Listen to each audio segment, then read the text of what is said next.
Chosen one, anchor your spirit to what I am about to say right now. That voice in your head telling you that your kindness is weakness, silence it. The enemy is working overtime against you this week for one reason, and one reason only. He knows what gets unleashed when you finally reach your limit. It all shifts tomorrow. The confusion about who you are, the exhaustion of being misread, the warfare against your character. But here is what you need to hear clearly. It is not shifting because you finally snapped. It is shifting because of every single moment you chose not to. Think back to that moment this week when someone pushed you past what most people would have tolerated, when they took your silence for surrender, when they mistook your patience for permission. You did not know it then, but that restraint was not retreat. That was the most dangerous thing you have ever done to your enemy. You did not lose that moment. You loaded a weapon. God cleared your schedule today and brought you directly to this message for a reason. So lock your attention here, because what I am about to deliver is not encouragement, it is a verdict. You did not find this recording by accident. The algorithm did not bring you here. The Holy Spirit did. This is a divine appointment scheduled before the foundations of the earth. You are standing at a threshold. Stay until the very last second of this message, because in the next few minutes, I am going to hand you the legal decree that exposes why your kindness is the most lethal force the enemy has ever encountered. I am going to walk you through the moment your restraint became your greatest act of spiritual warfare. And at the end, I am going to give you the declaration that seals this truth into your identity, so the enemy can never use your gentleness against you again. Do not click away. Your future self is begging you to stay, because if you leave now, you will walk back out into the world, still believing the lie that being good means being weak. I know what the last 72 hours have felt like. It has not just been heavy, it has been personal. Like the pressure was specifically designed to find every soft place in you and press directly into it. Maybe you were lying in bed this week, running a conversation back through your mind, rehearsing everything you could have said, everything you should have said, asking yourself why you stayed quiet when they deserved every word you held back. Or maybe someone in your life, someone who claims to know you, looked directly at your patience and called it passivity, called it cowardice, and something deep inside you stirred. Not in anger, in recognition. You feel it, do you not? That stillness beneath the surface, that silence that has weight to it, that knowing that if you ever fully released what lives inside you, the room would never be the same. And in this season, the enemy has been whispering a very specific lie into that space. Listen to your thoughts. He has been telling you that your niceness has cost you, that you have been too good, too forgiving, too available, and that people have taken advantage of every open door your gentleness created. He is replaying that moment. The one where you extended grace and got nothing in return. The one where you protected someone who later used that same protection against you. The one where you stayed when leaving would have been easier and more justified. The accuser is calling that foolishness. He is telling you that your goodness has been your greatest liability, and that if you had been harder, colder, less merciful, you would be further ahead right now. But I need you to hear what the scripture actually says about who you are. Proverbs 30:30 speaks of the lion, which is mighty among beasts and does not retreat before any. And the Spirit of God does not give you a spirit of timidity, but of power and of love and of a sound mind. Listen to that pairing, power and love. Not power or love. Not power despite love. Power through love. Sound mind directing both. The enemy has been lying to you about your own architecture. He has convinced you that your compassion and your strength are in conflict, that the softer you are, the less dangerous you become. But that is the deception. Because a person who has never developed the capacity for love cannot be trusted with power. And a person who has never developed the capacity for power cannot fully protect what they love. You are both. Fully. The heaviness you feel is not the weight of being too much. It is not the burden of a spirit that has been too open, too forgiving, too present for people who did not deserve it. The heaviness you feel is the weight of a force that has been compressed for so long that the release, when it comes, will not look like rage. It will look like authority. You think the moments you chose peace were moments you surrendered ground. But let me reframe your reality right now. Every time you absorbed what should have broken you and kept moving, you were not losing. You were being sharpened. Every time you stayed quiet when the room expected you to fracture, you were not being defeated. You were being prepared. The most dangerous version of you is not the version that reacts. It is the version standing right here, right now, that has been through everything you have been through and still chose to remain, still chose integrity, still chose to lead with love while carrying the full knowledge of what you are capable of when that love is tested. That is not weakness. That is a level of self-mastery that most people never reach, and that the enemy fears more than anything you could have done in anger. Most chosen ones who hear a message like this feel the fire for about 48 hours. Then the dryness returns, the doubt creeps back, the silence gets louder, and within a week they are exactly where they were before, waiting, wondering, spiritually exhausted. That cycle breaks today, or it does not. The inner sanctum puts a prophetic word from the throne room in your hands every single morning, 365 days of hearing God before the world can speak first. The link is in the first pinned comment. It will not be there forever, and neither will this window God just opened for you. You've been called too sensitive, too soft, too forgiving, and somewhere along the way you started to believe them. But what if everything they labeled as weakness is actually the most dangerous thing about you? Before we go any deeper, I want you to know there's a full guide created specifically for people like you, the ones who feel everything deeply, who keep choosing peace even when they're bleeding inside. It's called The Chosen One's Blueprint, and it will show you exactly how to turn your sensitivity into your greatest weapon. The link is in the description. Get it. You're going to need it for what I'm about to show you. Now let's get into this. There is a type of person that the world has consistently misread. They walk softly. They speak with care. They absorb pain like the earth absorbs rain quietly, without spectacle, without complaint. They are the ones who notice when someone's eyes carry sadness that their smile is trying to conceal. They are the ones who sit with grieving people, not because they have the right words, but because they understand, in their bones, that presence itself is a form of medicine.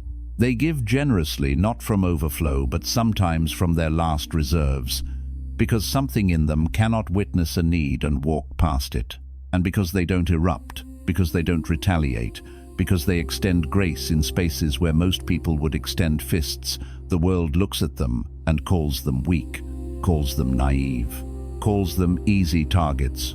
But here's what the world doesn't understand. The ocean is calm until it isn't. And when it moves, when it truly moves, it reshapes coastlines. It swallows ships whole, not out of cruelty, but because that is the nature of depth when it is finally disturbed.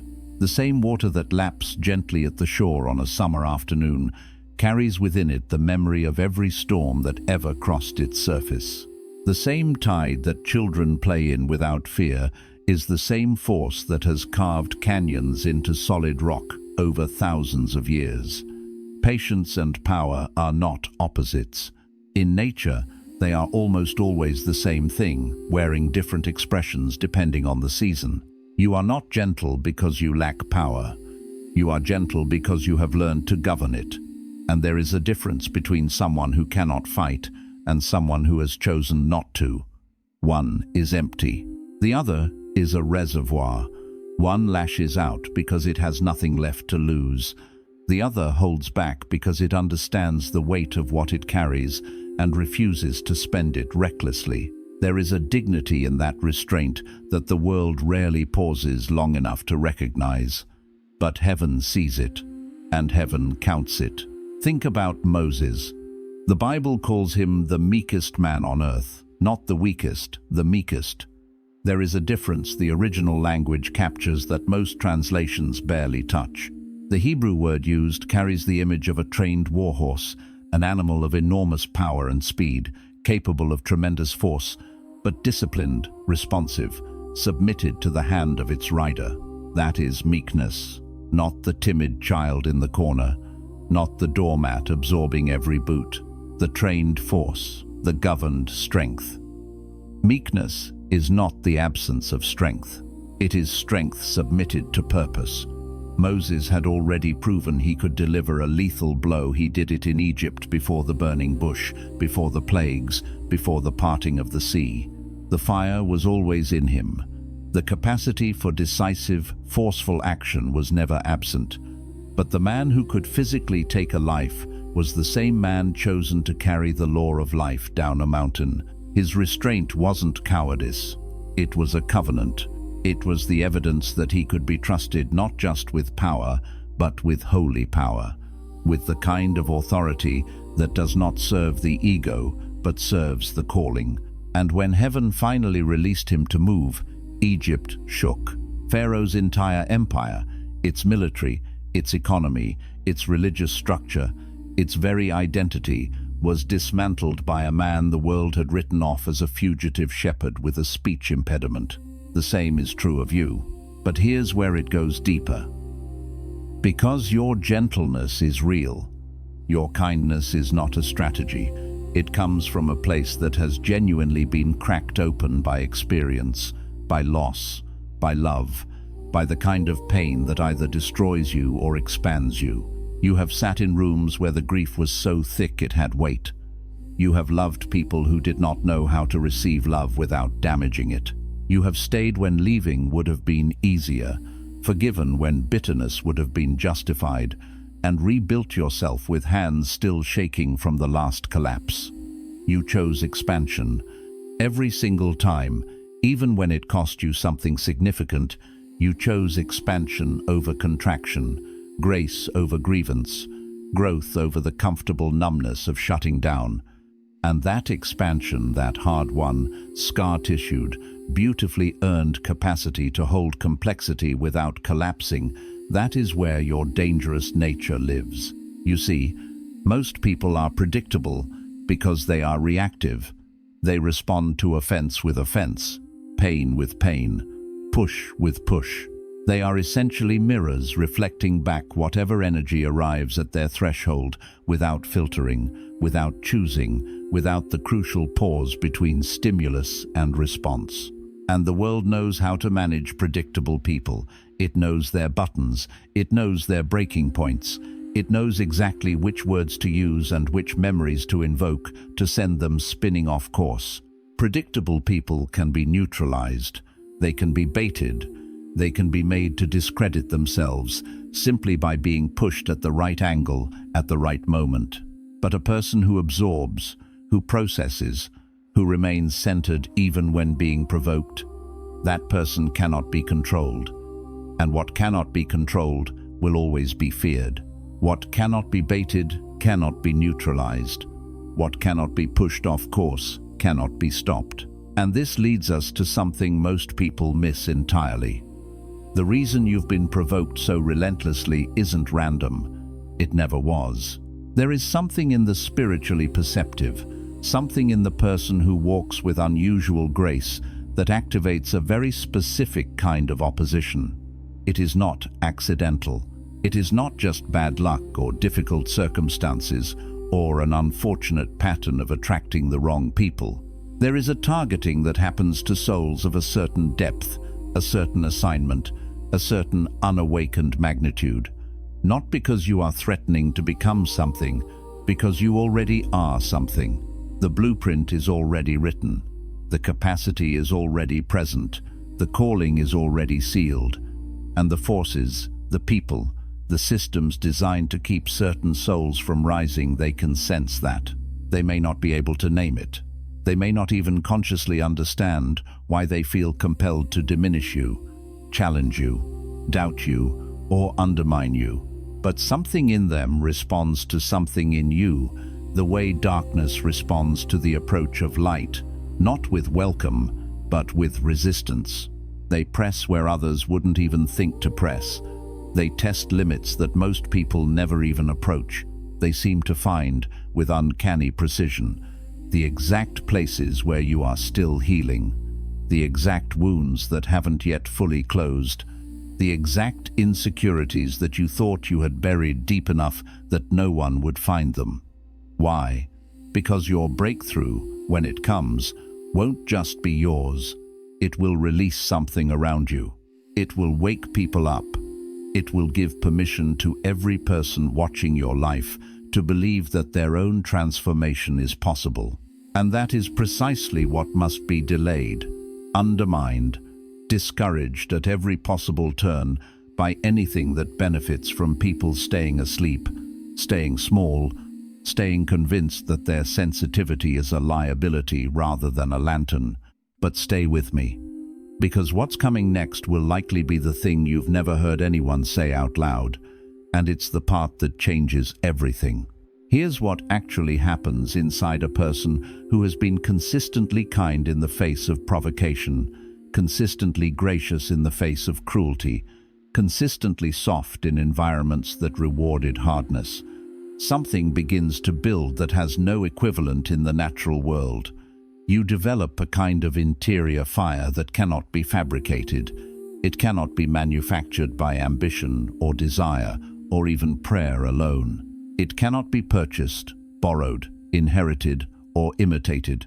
It is forged. Like a blade is forged through repeated application of heat and pressure and precise, deliberate shaping. The blacksmith does not apologize to the metal for the temperature of the furnace. The heat is not the enemy of the blade. The heat is the architect of it. Every time you chose grace when you wanted to retaliate, you were being shaped. Every time you swallowed your pain and kept moving, you were being sharpened. Every time you showed up with love, when contempt would have been understandable, another layer of dross was being burned away. Another degree of precision was being added to the edge of who you are becoming. You didn't know it then. You may have called it survival. You may have called it endurance.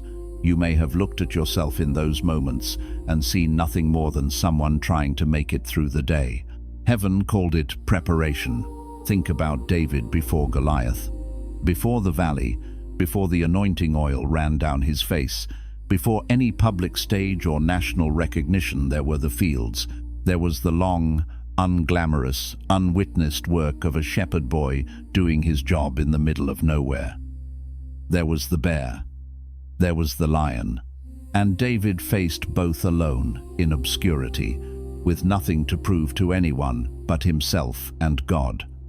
No audience, no record, no reward beyond the survival of the flock he had been entrusted to protect. He wasn't just protecting sheep in those moments. He was becoming someone. He was learning the texture of his own courage. He was discovering that, when everything in him screamed to run, something deeper in him chose to stand. He was building a reference library of personal testimony that no one else could write for him and no one else could take from him. And by the time he stood in front of a giant that had paralyzed an entire army, not just individual soldiers, but a whole trained military force, men with armor and experience, and every earthly reason to believe they could win, David wasn't drawing on courage alone. He was drawing on a history of private victories that no one else had witnessed. He wasn't being brave in that valley. He was being faithful to a pattern that had already been established in the dark. The lion and the bear were not obstacles to his destiny. They were the construction of it. The very encounters designed to end him were the ones that built him into someone who could not be ended. Your private battles, the ones you have fought alone, in the dark, with no applause, with no one watching, with no one even aware of how much it cost you just to get out of bed some mornings and choose to try again. Those are your lion and your bear. every relationship that broke you open, and yet somehow you survived. Every betrayal you processed without becoming bitter. Every night you sat with your own pain and chose mourning anyway. Those moments were not wasted. They were not detours. They were the curriculum. And they are why you can stand when others fall.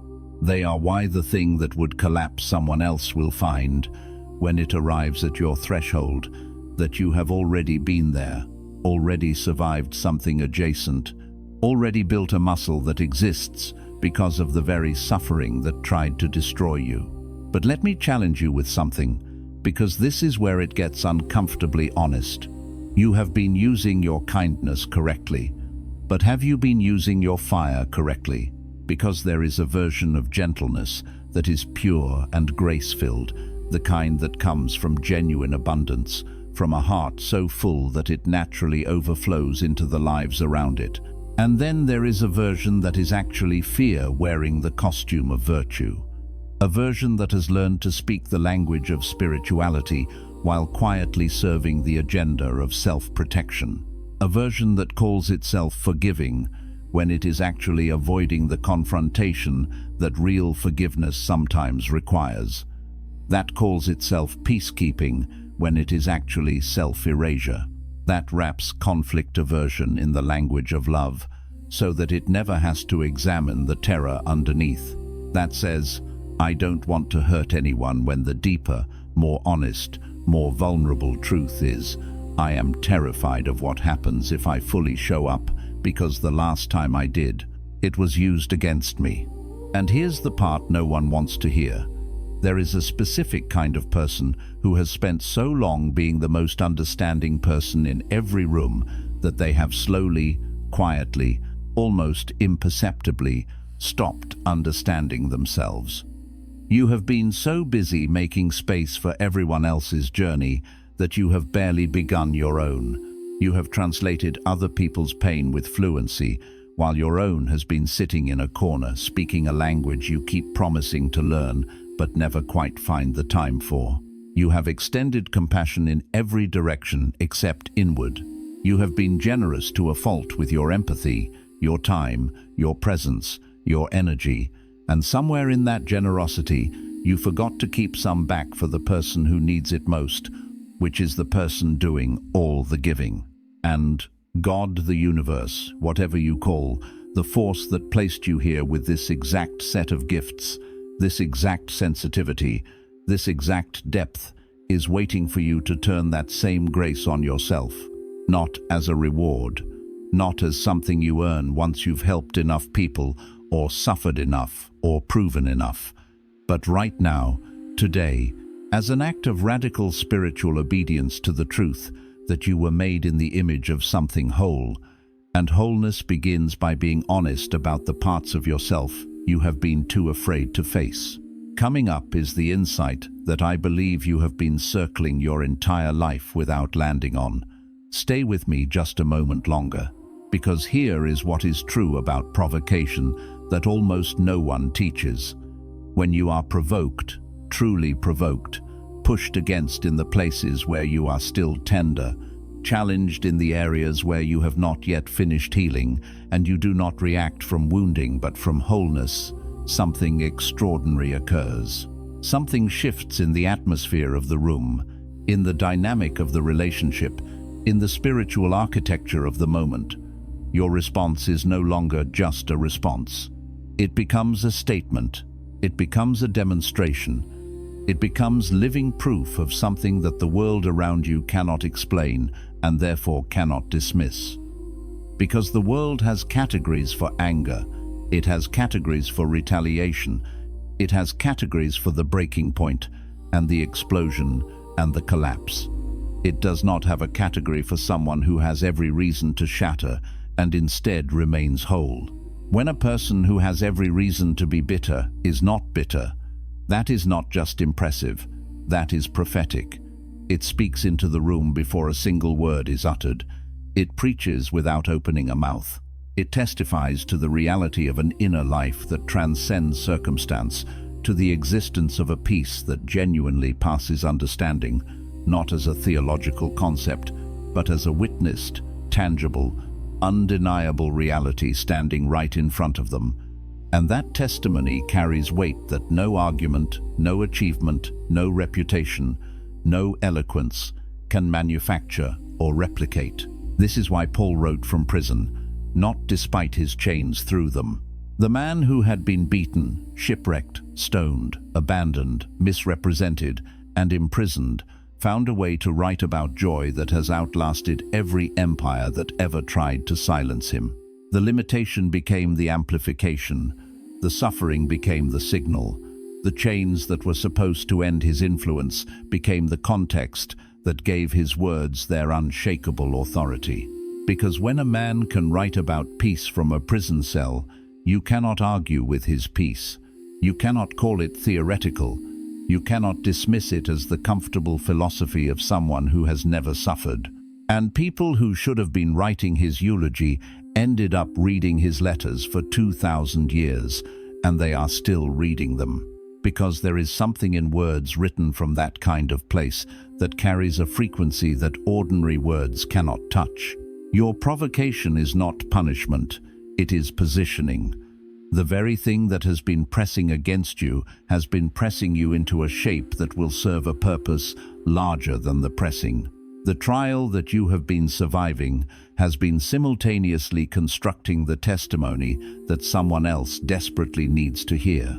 You are not just going through it, you are going through it so that you can come through it in a way that leaves a door open for someone who is still standing at the entrance of the same darkness, wondering if there is any possibility of the other side. And now here's the layer that I need you to sit with. Because we have been building towards something, and this is it. The thing that has been blocking you is not the people who provoked you. It is not the environment that tried to diminish you. It is not the circumstances that seemed determined to undermine every attempt at forward movement. It is not even the wounds from the past that still find ways to resurface at inconvenient moments, in unguarded hours, in the quiet between sleep and waking when the defenses are down and the old voices get loud again. The thing that has been holding you back is your own unresolved relationship with your power. You have seen what you are capable of, not just physically, not just intellectually, but spiritually, emotionally, dimensionally, and somewhere deep inside. You made a quiet agreement that you would limit yourself, not loudly, not with full awareness, not as a conscious, deliberate choice, but as a slow and subtle accommodation to the reality of having been hurt. Because full power felt unsafe, because the last time you were fully yourself, someone weaponized it. Someone took the thing you offered openly and used it as leverage. Someone saw your depth and mistook it for vulnerability.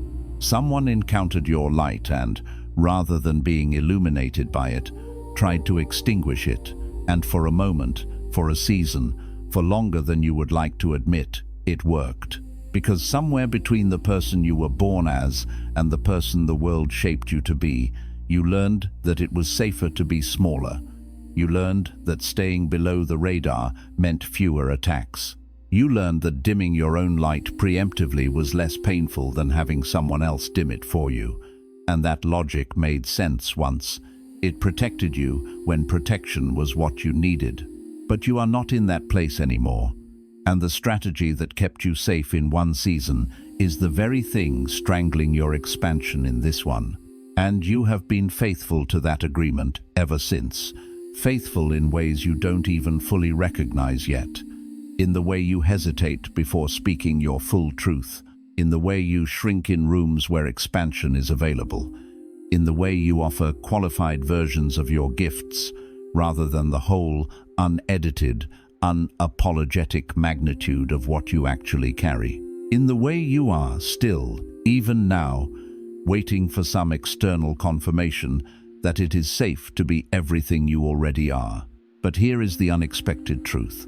The one that reframes everything that came before it, that reorganizes every narrative you have been telling yourself about why you are where you are and what you are allowed to become. Your gentleness was never the ceiling. It was the foundation. It was the ground floor of something that was always meant to rise. God never asked you to choose between being kind and being powerful. That was a false binary handed to you by people who needed you to believe it so they could remain comfortable in the presence of something they could not contain.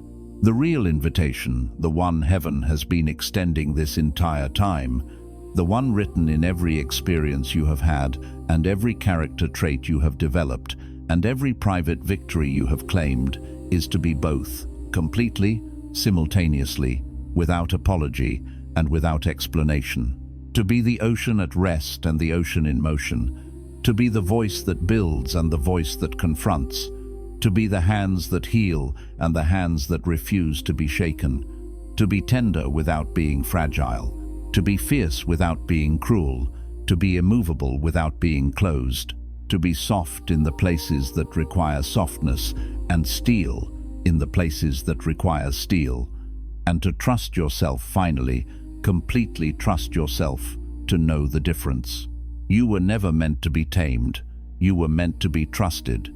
And a soul that can be trusted with depth, with fire, with the full weight of who they are, that is not a danger to the world.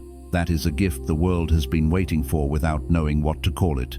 That is the thing people sense when they encounter you and feel something shift in their own interior that they cannot quite name. That is why certain conversations with you leave people feeling more alive, more seen, more possible.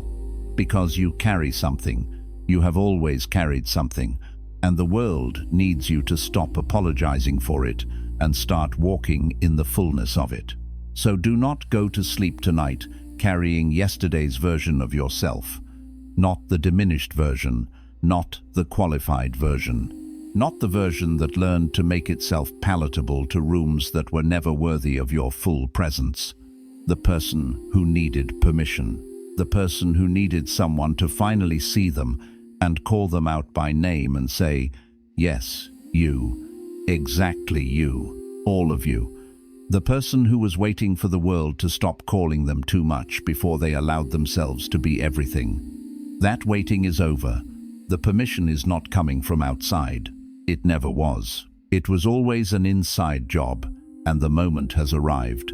Place your hand on your heart and speak this out loud. Mean every word. Let it land in your body, not just your mind. Let it travel down into the places where the old agreements were made, and let it speak truth into those rooms and dissolve what was never meant to stay. I am not too much. I have never been too much. I am exactly the measure that heaven designed, placed here on purpose, for a purpose that does not require anyone else's agreement. I release the agreement I made with smallness. I release the idea that my gentleness disqualifies my greatness. I reclaim my fire. I reclaim my depth. I reclaim every part of myself I handed over to rooms that could not hold it. I am dangerous, in the most divine sense of the word, dangerous to cycles that need to end, dangerous to lies that need to be exposed, dangerous to every limitation that assumed I would never wake up. I am awake. I am moving. And I carry my softness and my strength as one, because they always were. If this message found you today, it was not by accident. The fact that you are still reading, still here, still willing to sit with this truth and let it do its work in you, that is not coincidence. That is correspondence. That is the universe confirming something it has been trying to say to you for a long time, through 1,000 different messengers and 1,000 different moments. Share it with someone who has been called too sensitive, too kind, too quiet. They need to hear this. The person in your life who gives everything and receives so little, who keeps showing up with grace when grace is not being returned, who has been told in 1,000 subtle and not so subtle ways that they are too much and not enough, simultaneously send this to them. Because some messages need a human hand to carry them to the person they were meant for. And if you are ready to go even deeper, if you are ready to take everything that has been stirred in you today and turn it into a deliberate, intentional, structured pathway forward, the Chosen One's blueprint is waiting for you in the description. Your breakthrough is not coming, it is already here. Walk into it.